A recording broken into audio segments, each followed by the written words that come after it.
Hey, what's up guys? We're going to look at alpha decay. So quick recap, what is nuclear radiation? We've seen this before.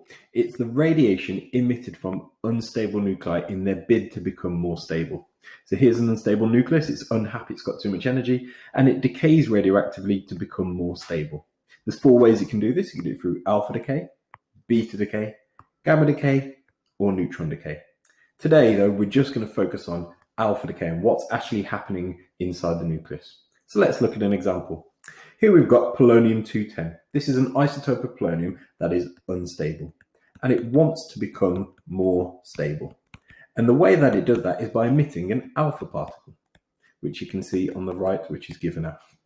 So let's see what changes are going on inside the nucleus for this alpha particle to be emitted. So polonium has got an atomic number of 84, which means it has 84 protons. Inside its nucleus, if we want to determine how many neutrons it has, we do the mass number, take away the atomic number, which gives us 126 neutrons. Now, this configuration of protons and neutrons, for very complex reasons, makes it unstable. It's got too much energy. So this polonium randomly and spontaneously decays. It kicks off this alpha particle. It emits this alpha particle, which is made of 2 protons and 2 neutrons. It's actually a helium nucleus that's emitted. That's what an alpha particle is. So because it's losing 2 protons, the proton number must decrease by 2. So this new stable nucleus must have 82 protons. And because it's losing 2 neutrons, the neutron number must decrease by 2. So it has 124 neutrons. And that's why this polonium decays into a new element. The proton number has reduced, and the mass number has also reduced, but it's the proton number, the atomic number, which determines the element. So the polonium, which is unstable, has decayed into this stable version of lead, this more stable version. Let's have a look at what happens to each of the numbers. So the mass number goes down by 4. And the reason for that is because the alpha particle is made up of 4 particles, 2 protons and 2 neutrons. So 210 polonium decays into 206, and you get a mass of 4 in the alpha particle. The atomic number, which is also called the proton number, let's have a look what happens there. So we started off with polonium, which is atomic number 84, and it decreases by 2 to give us 82, which is lead. The reason for that is because the alpha particle has got 2 protons, so the atomic number has decreased by 2. You can see that we started with polonium and we end up with lead. This process is called transmutation. And what we mean by transmutation is that we have got a new element being made. So whenever an element decays via alpha decay, you get a new element. That process is transmutation. So in summary, we have an unstable nucleus decaying to become a more stable nucleus by kicking off an alpha particle which transmits energy and mass away. The mass number goes down by 4, the atomic number goes down by 2, and because the atomic number is changed, we've got this process called transmutation. We have a new element forming, and that happens every single time in any alpha decay process. Let's look at one more example. So we've got 226 radium-88. So this has got 88 protons in the nucleus, and 226 take away 88 is 138 neutrons. And once again, this is unstable. The universe wants to go from unstable to become more stable.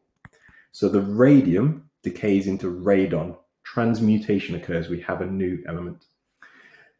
We've got an alpha particle being emitted, which is 2 protons and 2 neutrons. Therefore, the proton number must decrease by 2. So we're left with 86 protons. So radon must have an atomic number of 86. We're losing 2 neutrons, so the neutron number goes down by 2, so we're left with 136 neutrons. And if you add those 2 numbers together, you'll get the total mass number, which is 222.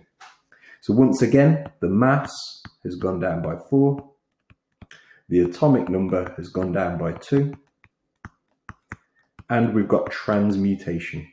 We've got a new element being made once again. And as I said, this happens every single time. We started off with unstable radium, and we've ended up with more stable radon. And an alpha particle has been emitted. And it's this alpha particle which is the dangerous part. That's the form of ionizing radiation that can damage your DNA. So in an exam, you may get given alpha decay equations, and these are incredibly simple to solve. All you need to do is you need to remember that alpha particles are made up of 4 particles, and 2 of those are protons, because they're 2 protons and 2 neutrons together. They're a helium nucleus. And you just got to remember that in a decay equation, the mass number will always go down by 4, the atomic number will go down by 2, and you always get transmutation. So a new element is always made that is different to the original element. So example 1, 23392 uranium, it kicks off an alpha particle. So you just put in the numbers, 4, 2 alpha. And there's a really easy way to remember this. The numbers on the left have got to equal the sum of the numbers on the right. So the mass will go down by 4, which gives us 229. And the atomic number will go down by 2, so we're left with 90. You can see that 90 plus 2 is 92, and 229 plus 4 is 233. So the mass number on the left is equal to the mass number on the right. The atomic numbers on the left are equal to the sum of the atomic numbers on the right. Second example, we're going with thorium. So this is an unstable version of thorium, 23290 thorium. It's unstable, so it wants to decay, and it emits an alpha particle. So we put the numbers in, 4, 2. You just got to remember those numbers. Then we're just going to take 4 away from this. So 232 take away 4 is 228. 90 take away 2 is 88. And we've got transmutation occurring because we have a new element. We started with thorium, we've ended up with radium. The most tricky type of questions you might get in the exam are where you have to work backwards to work out what the original nucleus was. So we're starting off here with the more stable isotope, 233 proactinium-91. And that's the result of a decay from neptunium, which has given off an alpha particle, which has got a mass of 4 and an atomic number of 2. So this way we've got to work backwards. So we're going to add 2, 3, 3, and 4, which gives us a mass of 237. And 91 plus 2 gives us an atomic number of 93. So in our third example, we had to work backwards. But all you've got to remember is that the mass on the left has got to equal the sum of the masses on the right. And the atomic number on the left has got to equal the sum of the atomic numbers on the right. And as you can see there, that has happened in every case. And you must remember transmutation occurs. So you're always getting a new element forming. So in summary, alpha decay. This occurs when an unstable nucleus becomes stable by emitting this alpha particle. In alpha decay, the alpha particle is emitted. The mass number always goes down by 4. The atomic number goes down by 2. And you've got to make sure that your decay equation shows transmutation occurs. On the right-hand side of the screen, you can see some examples of those decay equations. And what is really important to remember are these facts here. That you remember that the mass number on the left has got to equal the sum of the mass numbers on the right. And the atomic number on the left has got to equal the sum of the atomic numbers on the right.